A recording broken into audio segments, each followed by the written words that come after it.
안녕하십니까. 글로벌TV의 이길규입니다. 오늘은 미국 복종 사태와 트럼프의 재선 전망이라고 하는 주제로 한반도 미래연구원의 김한규 실장님과 함께 말씀 나누겠습니다. 반갑습니다. 예. 미국이 코로나 사태와 경기 침체로 상당한 어려움을 겪는 와중에 지난 5월 25일 미네소타 주의 미네폴리스에서 유조지폐 사용 문제로 신문을 봤던 조지 플로이드라고 하는 흑인이 사망하는 사고가 발생했죠. 근데 그 이후에 인종차별이다, 또 과잉 대응이다 하는 비난 시위가 미국 전역을 뒤덮고 있어서 지금 큰 혼란에 빠져 있습니다. 먼저 미국의 전역에 걸쳐서 전개되고 있는 시위 상황이 어떤 상태인지 좀 설명을 해 주시죠. 예. 지난 주말 현재 미국 전국 50개 주, 전국 650여 개 도시에서 시위가 발생했습니다. 원래 백인 경찰의 과잉 진압으로 사망한 흑인 조지 플로이드의 사망을 애도하고 또 인종차별에 대한 항의를 하는 평화적인 시위였는데요. 그 시위 도중에 그동안 평소에 사회 불평불만을 가져왔던 그런 불순문자들, 또 무정부주의자들, 백인 우월주의자들, 특히 안티파라고 엔티퍼시즘 약자입니다. 극좌파들이 대거 참여해가지고 약탈을 저지르고 방어를 저질러가지고 평화적 시위가 지금 폭동 시위로 변질되어 갔습니다. 미 법무부 수사 결과에 따르면 말이죠. 특히 안티파는 시위에 참여한 다양한 그룹들을 전국적으로 하나 묶어가지고 전국적인 시위를 조정을 하는 그런 음정이 있었다고 합니다. 이에 따라서 미국 주요 도시 워싱턴 DC라든가 LA라든가 시카고라든가 샌프란시스코 모든 주 대신 다 약탈과 방어가 다 일어났다고 볼 수 있겠습니다. 또 그 피해액은 아마 수십억 달러가 될 것으로 추산되고 있습니다. 우리나라 여기부에 따르면 우리나라 미국 전역에 있는 우리 한인 교학이 한 150여 개가 약탈당했는데, 보통 평균 10만 달러 당한 데 있다고 하고, 35만 달러 당한 데 있다고 합니다. 그게 상당히 지금 피해가 상당히 큰 것으로 보고 있고요. 이 시위 상황이 얼마나 격렬한가를 단적이 보여준 사례는, 5월 29일 날, 트럼프 대통령이 백악관 지하벙커로 피신하기까지 할 정도로 시위가 격렬했다고 합니다. 근데 그 이후에 주 방위군이 투입되면서 그런 약탈과 그런 방어하는 행위를 좀 줄어들고 다시 또 평화적인 시위로 전개되고 있는 양상입니다. 전국적인 시위 상황이 상당히 거세게 일어나고 있는 건 사실인 것 같은데요. 지금 말씀대로 이 평화적인 시위뿐만 아니고 불법적인 시위까지 함께 벌어지고 있어서 더 이제 문제가 되고 있는 게 아닌가 하는 생각이 듭니다. 여기 이런 시위 사태에 대해서 현재 미국의 트럼프 대통령은 어떻게 대응을 하고 있고 미국 내에서는 이에 대한 전반적인 평가가 어떤지 좀 말씀해 주시면 고맙겠습니다. 예. 시위가 평화적 시위에서 폭력 시위로 격렬해지니까 5월 29일 트럼프 대통령은 시위들을 향해서 깡패, 테러리스트, 약탈의 시작되면은 사격을 시작한다. 그런 트위터를 날렸습니다. 근데 이런 트위터는 시위를 진정시키기보다는 오히려 시위대를 또 자극해갖고 더 시위가 더 격렬해지는 그런 결과를 가져왔습니다. 그래서 그 다음날 6월 1일 날 트럼프 대통령은 백악관 로즈 가든에서 기자회견을 열어가지고 이제 본인 자신을 법과 질서 대통령으로 선언을 하고 주지사들한테 주 방위군을 동원하라. 그리고 필요하다면 연방군을 동원하겠다고 발표를 했습니다. 그 다음에 그 기자를 마치고 난 뒤에 그 다음에 백악관 주위에 있는 시위대를 체류탄을 쏴서 이제 해산시키고 백악관은 그 건너 옆에 성요한 교회가 있는데 그 교회로 가가지고 국방부 장관, 합참의장 그런 백관 참모를 대동하고 가서 앞에서 성경을 들고 인증사를 찍었습니다. 그건 바로 그 지지층인 보수적인 그런 기독교 보험주단들을 의식하는 거로 답을 볼 수 있겠습니다. 이러한 트럼프 행태에 대해서 워싱턴 포스트라든가 뉴욕타임즈라든가 주요 언론들은 미국이 정말 코로나19 대유행, 그 다음에 경제 불황, 그 다음에 이런 인종차별 항의식으로 정말 큰 이익에 빠졌는데 대통령이라는 사람이 이 국민을 단식보다는 오히려 분열시키고 내란을 못하고 있다, 이유를 악화시키고 있다고 지금 격렬히 지금 트럼프 지도력을 비난을 했습니다. 또 그뿐만 아니라 매티스 국방장관이라는 사람이 있는데 이 사람이 트럼프 대통령 정부의 그 초대 국방장관을 지낸 사람입니다. 이분이 6월 3일 날 그 애틀랜틱지에 뭐라고 기고를 했냐면은 미국을 단합시키기보다는 분열시키는 이 대통령 내 생전 처음 본다. 그리고 정말 지난 3년간 성숙한 지도력이 없는 결과를 오늘 우리는 목격하고 있다. 그렇게 그러면서 트럼프 대통령을 강하게 비난했고요. 또 현직 국방장관 에스퍼 장관마저도 트럼프 대통령 지금 군 동원하는 것은 가장 긴급하고 가장 심각한 상황에 최우선으로 하는 것이다. 근데 지금은 그런 상황 아니다. 나는 군 동원에 반대한다고 아주 노골적으로 트럼프 대통령에게 반대를 들었습니다. 그래서 그 이후에 전직 국방장관과 합참장 등 장성들 89명 공동으로 그 민간인 시위에 군을 동원한 것은 헌법 정신을 위배되는 것이다 하고 노골적으로 아주 트럼프 대통령에 방이 들고 비난을 했습니다. 이에 따라서 별 수 없이 트럼프 대통령도 한 발 물러서서 군 동원하는 없을 것이다 하고 한 발 물러서는 모습을 보이고 있습니다. 예, 지금 말씀 들어보니까 이제 이 폭력 시위 내지 불법적인 파괴 활동 이거는 뭐 당연히 막아야 될 거라고 생각이 드는데 어떻게 보면 이제 트럼프 대통령이 그런 폭력적인 시위를 막겠다라고만 이제 행비보다는 이 시위대 전체가 다소 문제가 있다는 식으로 아마 좀 몰아가니까 아마 미국 국내에서도 여기에 대한 반발이라 그럴까 이게 굉장히 심해진 게 아닌가 이런 생각을 좀 하게 되네요. 근데 이제 미국은 11월에 이제 대통령 선거가 있지 않습니까? 그러니까 트럼프 대통령 입장에서도 이 선거를 이제 의식하고 각종 행위를 할 가능성이 되게 높은데요.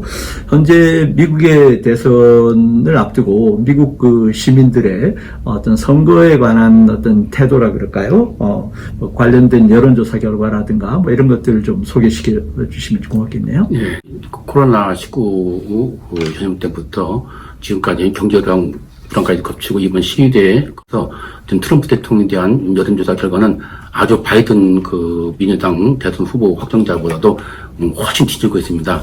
대표적인 것이 워싱턴 포스트와 ABC 방송 여론조사 결과 바이든 대 트럼프 지지율이 53대 43으로 나오는 등 각종 여론조사를 비해서 약 7 내지 10% 정도 트럼프 대통령이 바이든한테 지지율로 나오고 있습니다. 이에 따라서 뉴욕타임즈라든가 워싱턴 포스트라든가 블룸버그 등 주요 언론들은 오는 11월 대선에서 트럼프 대통령이 승리할 가능성은 점점 줄어들고 있다. 그런 보도를 했고 이러한 견해에 동조하는 사람들이 지금 점점 늘어나고 있는 추세입니다. 네, 지금 미국의 여론조사 결과에 의하면 트럼프 대통령이 바이든 민주당 후보에게 굉장히 열세로 뒤지는 것으로 지금 여론조사 결과가 많이 발표되고 있다고 합니다. 그런데 또 한편 실제로 선거 전략을 수립하는 전문가들 사이에서는 여론조사 결과를 그대로 믿기가 어렵다라고 하는 의견도 심심치 않게 나오는 걸로 이제 알고 있는데요. 그러한 이유는 어떤 데 있습니까? 공화당이라든가 민주당 선거 전문가들은 지금 비록 전국적으로 바이든이 트럼프보다도 지지율에서 높게 나오고 있지만은 이것만으로는 바이든이 다음 대선에서 승리한다는 그런 보장이 없다고 그렇게 이야기를 하고 있습니다. 그 이유로 그 사람들은 몇 가지 이유를 들고 있는데 첫째 우선 트럼프 대통령이 바이든보다도 더 많이 언론에 노출이 돼가지고 국민들의 뇌리에 남아있다는 것입니다. 그리고 또 언론이 트럼프 대통령 비난하면 비난할수록 트럼프 대통령 지지층이 결집하고 있다는 것입니다.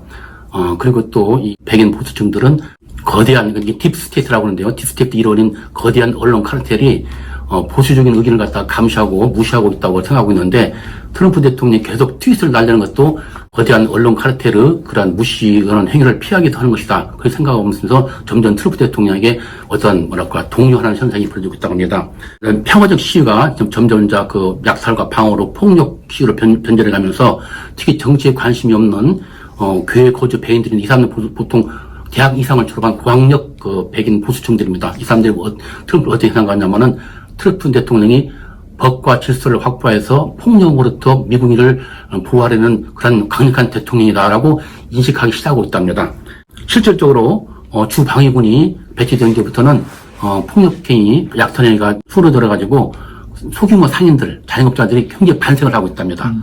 또 지난 6월 7일 날 MBC 월스트리트저널 공동 여론조사를 보면은 미국은 약 80%가 지금 미국이 통제할 수 없는 혼란에 빠져 있다고 그렇게 생각하고 있답니다. 이런 것도 트럼프 대통령의 강력한 법과 질서 대통령으로서 그런 이미지를 매기고 선거에서 유리한 요인으로 작용할 것으로 많은 전문가들은 분석하고 있습니다. 5월 30일 날 워싱턴 포스트와 ABC 방송 공동 여론조사 결과에 따르면 트럼프 지지층의 약 84%가 11월 대선에 꼭 투표를 하겠다고 응답한 반면 바이든 지지층은 68%만 투표를 하겠다고 응답을 했답니다.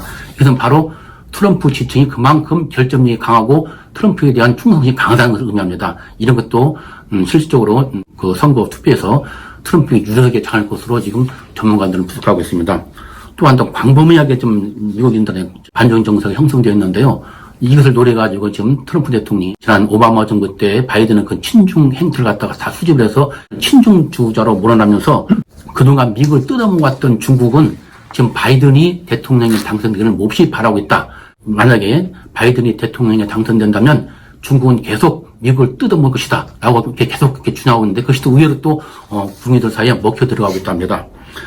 특히 역대 대선에서 당락을 결정지어온 6대 경합지가 있거든요. 뭐 펜실베니아, 플로리다, 미시건, 뭐 노스캐롤라이나 6대 경합지가 있는데 대부분의 그 여론조사 결과에서 그 6대 경합지에서 트럼프와 바이든이 막상막 그런 양선을 보고 있답니다. 이것도 지금 결국 7월 대선 본선에 가서 어떻게 될지 모르는 그런 하나의 요인으로 작용하고 있다고 볼 수 있겠습니다. 또 무엇보다도 중요한 것은 또 경제가 좀 회복 기미를 보이고 있답니다. 6월 5일 날 미국 노동부 발표에 따르면 실업률이 4월 14.7%인데 올해는 13.3%로 더 개선됐고 점점점 경제가 회복되는 길을 보고 있는데 지금 경제 전문가들은 4분기인 9월달, 즉 11월 대선을 앞둔 2달 전부터는 경제가 본격적으로 반등할 것으로 지금 예상하고 있습니다. 만약 정말로 그때 가서 경제가 본격적으로 회복 기미를 보인다면은 정말 트럼프 대통령한테는 큰 정말 결정적인 유리한 요인으로 작용할 것으로 많은 사람들을 분석하고 있습니다. 따라서 이러한 점들 다 종합 분석해 볼 때 공화당 선거 전문가들은 지금 나오는 여론조사에서 트럼프가 바이든한테 크게 뒤지고 있다는 건 전혀 그렇지 않고 특히 CNN 여론조사는 여론조사 방법 잘못했다고 아주 무시를 하고 있습니다. 그리고 대신 현재 트럼프 대선 캠프 참모들은 기존의 지지층인 보수층과 노동자들을 의식해서 전쟁 문제라든가 이민 문제라든가 중부 문제들은 지속 강조해 나가는데 또 중도층으로 여론을 확장하기 위해서 새로운 슬로건을 지금 개발하고 있습니다. 그동안 알려진 슬로건인 미국을 계속 위대하게 또는 약속은 지킨다. 그런 것 외에 또 좀 더 국민들한테 단합되고 그런 낙천적이고 희망적인 그런 메시지를 줄 수 있는 위대함으로 전환 또는 아직 최고상은 오지 않았다. 그런 지금 슬로건을 개발하고 있답니다. 그리고 또 트럼프도 선거 참모들의 그런 견해를 받아들여가지고 머지않아 그 인종차별 철폐와 또 국민을 단합을 촉구하는 그런 연설을 할 예정이 있습니다. 이와 같이 지금 트럼프 선거 캠프에서는 지금 발표되는 그 여론조사 결과에 전혀 신경 쓰지 않고 착실히 대선을 준비하고 나오고 있는 그런 상황입니다. 트럼프가 유리하게 생각할 수 있는 그런 요소들을 몇 가지 짚어주신 것 같은데요.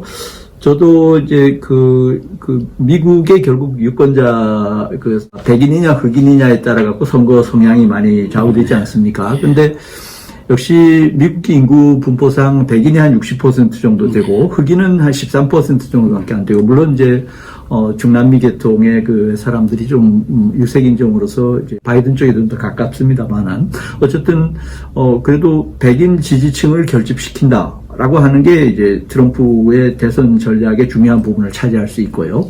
그런 면에서 상당히 유리한 부분들이 좀 있고 또 한 가지는 이 대선 후보는 국민들에게 뭔가 메시지를 던지는 게 중요하지 않습니까? 네. 그런 점에서 트럼프는 그야말로 다른 나라 사람들에게는 모르겠는데 미국 사람들에게는 하여간 그 마음에 와 닿는 메시지를 지난 대선 때부터 이렇게 던지고 있는 게 아닌가 그런 생각이 들면서 이제 앞으로 이제 과연 선거 정말 추이가 어떻게 될지 우리가 좀 더 잘 살펴봐야 될 것 같은데요.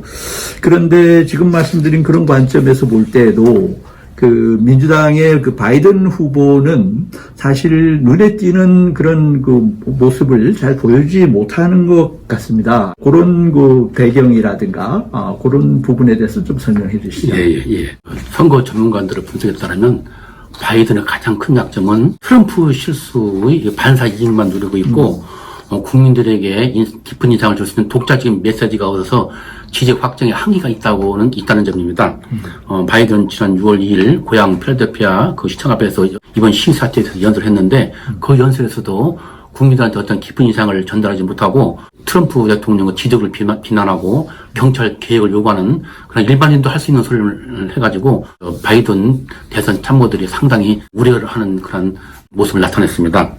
따라서 그 필립 레인지라고 있는데 이 사람은 지난 2016년 때부터 계속 민주당 선거 담당은 전문가인데요. 이 사람도 지금 이런 추세로 나가다가는 이번에도 바이든이 참 어려운 처지지 않을까 그런 걱정을 하면서 지금 이렇게 높은 지지율이 나타나는 것도 바이든이 잘해서가 아니라 트럼프 잘못 실수와 문제 때문에 그런 반발했다는 것으로서 이런 하나는 일종 거품이다. 일반인을 끌 수 있기 때문에 이게 지지율이 높다고 해서 마냥 좋아할 수는 없다고 지금 말하고 있습니다.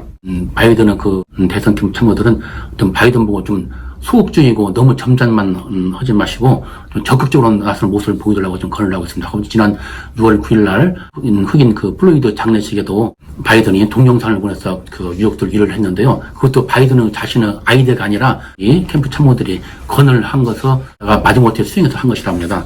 이 지금 바이든 대선 캠프 참모들은 이런 바이든의 약점을 잘 알고 있어서 경제적이나 사회적인 이슈에서 좀 국민들한테 모든 깊은 인상을 주는 메시지를 개발해가지고 현재 우위에 있는 지지율을 대선 때까지 어떻게 유지해 나갈 것이 지금 고민하고 있다고 합니다. 결국 이제 오는 10월 대선은 현재 바이든이 높은 지지율을 달성했지만은 지난 2010년 대선처럼 바이든이 전국적인 투표에서 이기지만은 선거인단 투표에서 패해서 다시 또 트럼프가 승리할 가능성을 배제할 수 없다. 그런 얘기는 지금 선거 전문가들에서 나오고 있습니다. 네, 지금 제 말씀 들어보면 이제 민주당 쪽에서도 이제 뭔가 적극적인 정책을 제시하고 어떤 액션을 취해야 되겠다 하는 그런 필요성은 지금 상당히 느끼고 있는 단계이기 때문에 이제 앞으로 어떤 그 대선 전략으로 트럼프와 이제 맞붙게 될지 상당히 이제 주목되는 그런 부분이라고 할 수 있습니다. 근데 과거의 통계를 볼 때도 미국의 경우에 재선이 되는 경우가 상당히 많았다라고 하는 점에서 본다면 역시 이번에 트럼프 대통령이 당선될 가능성은 여전히 좀 높다 이런 이제 생각도 드는데요. 그런데 이제 우리나라의 입장에서 생각을 해보면 트럼프 대통령이 재선이 된다고 할 때 트럼프 대통령이 과연 어떤 정책으로 집권 2기를 이끌어갈 것인가라고 하는 부분이 상당히 관심이 가는 부분 아니겠습니까? 예. 특히 이 부분에 대해서 전망을 해주시죠. 예. 우선 이제 트럼프가 11월 대선에서 일반 예상을 끼고 승리할 경우 트럼프는 자아도취에 빠져가지고 자기가 원하던 두 가지가 있습니다. 트럼프 원하던 두 가지는 이것을 기회 실현하려고 할 것입니다. 첫째는 뭐냐면은 트럼프는 평소 그 주변 사람들한테 2차 대전을 승리로 이끈 프랭크 루즈벨트 대통령이나 그 냉전에서 소련을 분시켜 승리한 레이건 대통령처럼 역사에 남는 위대한 대통령이 되고 싶다고 늘 입으로처럼 말해왔는데 분명히 이제 자기 그 첫째번 꿈을 이루기 위해서 중국을 강하게 압박해 나갈 것입니다. 이에 따라서 미중 간 신냉전이 더욱 격렬해질 것이고요. 그 다음에 두 번째 꿈이 뭐냐면은 트럼프 꿈이 바로 노벨상 평화상을 수상하는 것입니다. 지금 미국은 지금 역의 균형 전략을 추진하고 있는데 역의 균형 전략과 트럼프 꿈인 노벨 평화상 수상자에 서 맞물리면은 트럼프가 대통령이 당선될 경우 우리한테 정말로 방위 분담 등의 그 압박을 더욱더 강화할 것이고 또 우리가 예상치 못하게 전격적으로 북한과 어떤 비합을 하고 또 주한미군을 대폭 감축하는 등 우리가 예상치 못한 정말 한반도에 큰 충격을 줄 수 있는 그런 조치를 취할 가능성을 배제할 수 없다고 하겠습니다. 따라서 우리는 이런 그 예상 가능한 그런 모든 조치에 대비해서 유비무환의 정치를 가지고 사전에 대비책을 마련해 나갈 필요가 있다고 봅니다. 네, 지금 말씀 들으니까 임기 집권 2기에 들어가면 이제 더 이상 뭐 3선이 될 그렇죠. 가능성도 없고 하니까 자기가 생각했던 걸 이제 거침없이 밀어붙일 가능성이 높다라고 하는데 첫 번째는 중국과의 냉전에서 승리하겠다라고 하는 것이고 두 번째는 노벨 평화상을 받기 위해 갖고 북한을 소재로 뭔가 의미 있는 성과를 내려고 하니까 무리수를 둘 수도 있다. 뭐 이런 이제 그 두 가지 전망을 해주셨는데요. 어쨌든 우리나라 입장에서 이러한 그 전망도 한번 좀 잘 고려를 하셔갖고 우리의 대응 전략 잘 수립해 나갈 수 있기를 바라겠습니다. 오늘 말씀 감사합니다. 감사합니다.